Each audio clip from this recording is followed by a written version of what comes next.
Hello friends, good morning, welcome back to my channel. কেমন আছো সবাই? তো আজকে বৃষ্টি পড়ছে বাইরে, সকাল সকাল দেখলাম বৃষ্টি কমছে না, তো ছাতাটা টাঙিয়ে তারপর বাসনগুলো ধুলাম। ছাতা নিয়ে বাসন ধোয়া ভীষণ কষ্ট হয়ে যায়, তো কিছু করার নেই, ছাতা নিয়েই বাসন ধুতে হলো।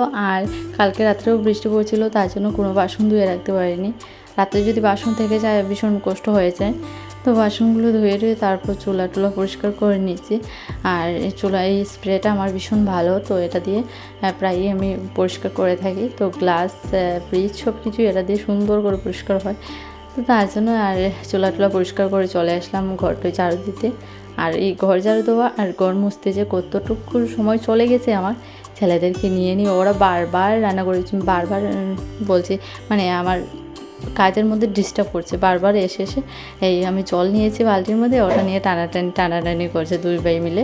তো ওদেরকে আবার বারান্দায় রেখে তারপর ঘর মুছতে মুছতে অনেকটা সময় চলে গেছে। তারপর স্নান করেছি, স্নান করে আসলাম রান্না করে। আগে আমি ভাতের জলটা বসিয়ে দেবো, আগে চা খাবো না, না হলে এমনিতেই অনেক দেরি হয়ে গেছে। আর কাপড় কিছু ভিজিয়ে রেখে আসলাম, কাপড়গুলো পরে ধোবো, এখন কাপড় ধোয়াতে গেলে অনেকটা দেরি হয়ে যাবে। আর এখনও পুজো দিতে যাইনি, আগে তো ছেলেদের জন্য খাবার বানাতে হবে। তো তার জন্য আমার বড় এদিকে চলে গেছে দোকানে, ও আজকে কিচ্ছু খায়নি, একটু তাড়াতাড়ি চলে গেছে দোকানে। আর ওর চা খাওয়ার অভ্যেসটা এত একটা নেই, তো খুব কমই চা খায়, তো তার জন্য ও চলে গেছে দোকানে। আর এদিকে আলু সেদ্ধ সোনাদের জন্য দেবো, ভাতে আলু সেদ্ধ, তো আলুটাকে কেটে নিচ্ছি আর অল্প করেই দেবো, যেহেতু অল্পই খায় সকালে, আলু সেদ্ধ দিয়ে বেশি খায় না। এইদিকে বাতি জলটা বসিয়ে তারপর চা বসিয়েছি। আর আজকে দুধ ছিল না, তো তার জন্য পাউডার দিয়ে চাটা বানাবো। তো এইদিকে গোলা রুটি বানিয়েছিলাম, সেটা তো আর দেখাতে পারিনি। আর বিস্কিট খেতে ইচ্ছে করছিল না, তো অল্প মানে ছোটো করে একটা গোলা রুটি বানিয়ে নিলাম। তারপর চাটা খেয়ে ছেলেদেরকে নিয়ে বসলাম ভাত খাওয়াতে। আর এদিকে থালার চারিদিকে দেখতে পাচ্ছ, এগুলো কিন্তু ভাত না, এগুলো মুড়ি। তো সকালে মুড়ি দিয়েছিলাম, এগুলোই এরকমভাবে ছড়িয়ে ছিটিয়ে ফেলেছি। তো বন্ধুরা, সেদ্ধ ভাত করেছিলাম, সোনাদেরকে খাইয়ে দিয়েছি। খাওয়ার সময় প্রচণ্ড দুষ্টুমি করে, অনেকটা সময় লাগে ওদের খাওয়াতে। তো ওদেরকে খাইয়ে এখন প্রচুর দৌড়াদৌড়ি করছে, খুব দুষ্টামি করছে। আর এখন আমি একটু বসে বসে সবার ব্লগ দেখছি। তো ব্লগ দেখতে আমার ভীষণই ভালো লাগে, সবার ব্লগ দেখছি। আর এদিকে বড় আনলো মাছ, তো ফ্রিজে রাখলাম, মাছটা আবার রান্না করতে হবে, কাটতে হবে, রান্না করতে হবে। তো চলো সঙ্গে থাকো, আবার কিছুক্ষণ পর দেখো। ফিল্টারটা পরিষ্কার করেছিলাম, তো পরিষ্কার জলটা সব ফেলে দিতে হয়েছে, তার জন্য ফিল্টার থেকে এখন ফিল্টারে একদম জল নেই, পুরো ফাঁকা। জল রাখছি ফিল্টারের মধ্যে, আর অনেকক্ষণ সময় পরে জল পড়বে, কারণ একটু সময় লাগে এই ফিল্টারগুলো থেকে জল পড়তে। আর এই ফিল্টারগুলো না ভীষণ ভালো, তো একটু সময় লাগে, তার জন্য আমার বরকে বলেছিলাম অল্প জল কিনে আনার জন্য, সোনাদেরকে তো খাওয়াতে হবে, কারণ ফিল্টার থেকে জল পড়তে অনেকটা সময় লাগবে, তো তার জন্য। আর এইদিকে আমি বাইরে বাসনগুলো ধুয়ে আনলাম, আর বৃষ্টি হচ্ছিলো, তো তার জন্য আবার পাতা টাতা পরে বাইরের অবস্থা খারাপ। আর কাঁচের চুড়ি লাগিয়েছি, সবসময় আমি আগে সবুজ চুড়ি লাগিয়েছিলাম আগে, গেছে বছর, আর এবছর লাল চুড়ি কিনেছি, কাঁচের চুড়ি। তো পরেছিলাম চুড়ি, তারপর আবার খুলে নিয়েছি, কারণ অনেকটা আওয়াজ হচ্ছিল হাতে। আর সোনারা ঘুমিয়েছে, তো ওরা উঠে যাবে, আমার পুজো দিতে হবে, তো তার জন্য। আর এদিকে পুজো দিতে চলে আসলাম। আর আজকে অনেক দিন পর পুজো দিচ্ছি, আমাদের ওষুধ ছিল, তো এতদিন পুজো দেওয়া হয়নি, তো তার জন্য আজকে পুজো দিয়েছি। আর ঠাকুরের সমস্ত কাপড়, সিংহাসন সব কিছু ধোয়াধুয়ি করে তারপর পুজো দিয়েছি, ভীষণ ভালো লাগছে, এতদিন পর পুজো দিয়েছি। আর আজকে বর মিষ্টি আনলো, তো মিষ্টি দিয়েই পুজো দিয়েছি। তো এখন চলো বরকে প্রসাদ দিয়ে তারপর আমি রান্নাঘরে গিয়ে রান্না করতে হবে। এই যে সকালে আর রান্না করা হয়নি, আর সেদ্ধ ভাত করেছিলাম সোনাদের জন্য, তো এখন একটা তরকারি রান্না করতে হবে, মাছ আছে, মাছটা রান্না করতে হবে। তো মাছটা ছিল ফ্রিজে, তো ফ্রিজটা অফ করে রেখেছিলাম, মাছটা একটু মানে একদম শক্ত হয়ে গেছিলো। আর এইদিকে আমি যখন পুজো দিচ্ছিলাম, তখন আমার বর এসেছে গড়ে এসে, তারপর দেখলো আমার পুজো দিয়ে তারপর রান্না করতে অনেকটা দেরি হয়ে যাবে, ওরও খেতে পেয়েছে ভীষণ, তো তার জন্য মাছগুলোকে কেটে দিলো। আর অল্প মাছ ছিল, তো মাছগুলোকে কেটে কুটে একদম দিয়ে দিয়েছে ধুয়ে, আর রান্না করে রেখে গেল, মানে গড়েই আছে। তারপর আমি এসেছি রান্না বসাবো, তেল ছিল না, তেল একটা বের করে নিয়েছি। আর মাছটা কেটে দেওয়ায় অনেকটা সুবিধা হয়েছে, আমি যদি মাছ কাটতে যেতাম পুজো দিয়ে এসে অনেকটা দেরি হয়ে যেত, তো তার জন্য মাছটা কেটে দেওয়ায় অনেক বেশি সুবিধা হয়েছে আমার।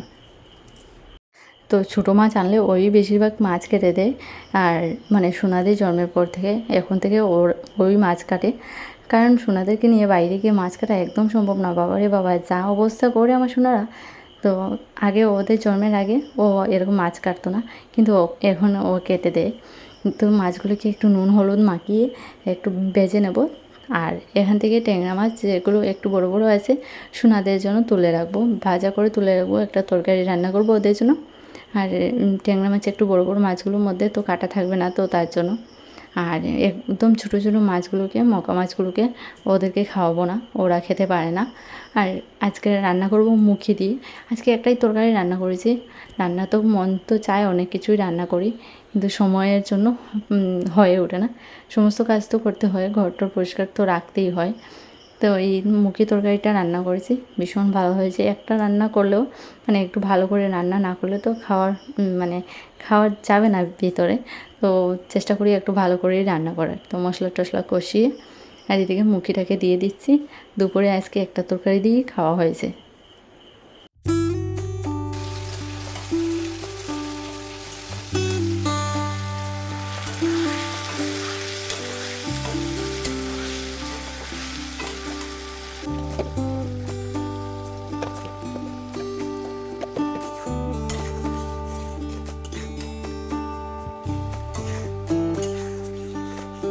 এইদিকে দেখো রান্না করতে করতে এদিকে তো মশলা আর এই মুখি বসিয়েছি, কষাচ্ছি। আর এইদিকে থুরটা রাতের জন্য রেডি করে রাখছি। আর রান্না করে করে দাঁড়িয়ে কী করব, থুরটা রেডি করে রাখি, তাহলে রাত্রে রান্না করতে সুবিধা হবে। রাত্রে তাড়াতাড়ি করে রান্নাটা করা যাবে, না হলে তো রাত্রে এই আবার আমার বর আসতে একটু দেরি হবে রাত্রে গড়ে দোকান থেকে। তো ছেলেদেরকে নিয়ে এগুলো করতে হবে। আর ওদেরকে নিয়ে করা মানে আমি একটা কাজ করব, ওরা আরও 3টে কাজ বাড়িয়ে দেবে। তো তার চেয়ে ভালো এখন থেকে গুছিয়ে রাখি। আর এদিকে রান্না হয়ে গেছে, আর একটু ধনেপাতা উপর থেকে দিয়ে দিয়েছি। তো রান্নাবান্নার পর খাওয়া দাওয়া তো হয়ে গেছে। খাওয়া দাওয়া শেষের পরে চুলা টুলা একটু মোছামুছি করে নিই। শুধু বার্নারগুলো এখন খুলবো না, কারণ হলো রাত্রে রান্না করতে তো হবেই আবার। তো একটু মোছামুছি করে নিই, রান্নার পর না মুছলে একদম ভালো লাগে না। তো তার জন্য চুলা টুলা একটু পরিষ্কার করে নিচ্ছি। এখন যেহেতু আমার বর ঘরে আছে, তো বাইরে বাসনগুলো যেগুলো এই ফাঁকে আমি ধুয়ে আনবো। ছেলেরা এদিকে ভীষণ দৌড়াদৌড়ি করছে, ভীষণ দৌড়াদৌড়ি করছে। তো আমার বরকে বলেছিলাম দরজাটা লাগিয়ে রাখার জন্য, আমি বাইরে থেকে বাসনগুলো ধুয়ে আনি।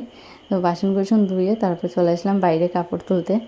আর এই যে কাপড়গুলো একদম শুকোয়নি, কাপড়গুলো ধুয়ে দিয়েছিলাম একদম শুকোয়নি, একদম ভিজে ভিজে। তো বারান্দার মধ্যেই দিতে হবে। আজকে কদিন ধরেই এরকম রোদ্র দিচ্ছে না, বারান্দার মধ্যে কাপড় জমছে, কাপড় শুকোচ্ছে না। তো যেগুলো অল্প অল্প শুকিয়ে যায় ফ্যানের নিচে রেখে দিই রাত্রে, আর শুকিয়ে যায়। তো এরকম করে করেই করতে হয়। তো বারান্দার মধ্যে অনেকগুলোই কাপড় আছে, এর মধ্যে আরও কিছু কাপড় এখন রাখবো। যেগুলো দেখলাম অল্প অল্প শুকিয়ে গেছে ফ্যানের নিচে রাখবো, সেগুলোকেই তুলে নিলাম এখান থেকে। আর একদম বারান্দাটা পুরো ভরে গেছে কাপড়ে কাপড়ে। তো আজকে একটা আমার পার্সেল আসার কথা, দেখা যাক পার্সেলটা আসে কি না। তো সেটা আমার মানে বিজনেসের জন্যই, মানে আমি গড়ে টুকিটাকি একটা বিজনেস করি। আমি আরেকদিন বলেছিলাম ভিডিওতে। তো সেটার কিছু শাড়ি আসার কথা, তো দেখি আসে কি না। আর কথা বলতে বলতে ঘরটা ঝাড়ু দেওয়া আমার হয়ে গেছে। তো আজকে আমার বর ঘরে থাকতে থাকতে আমার অনেক কাজ হয়ে গেছে। এরকম ও থাকে না, তো আজকে যেহেতু থাকলো তাড়াতাড়ি করে কাজগুলো সেরে নিলাম। এদিকে বরকে বললাম একটু ভিডিও করে দেওয়ার জন্য, ও কীরকম নাড়াচ্ছে ফোনটাকে, শুয়ে শুয়ে ভিডিও করছে।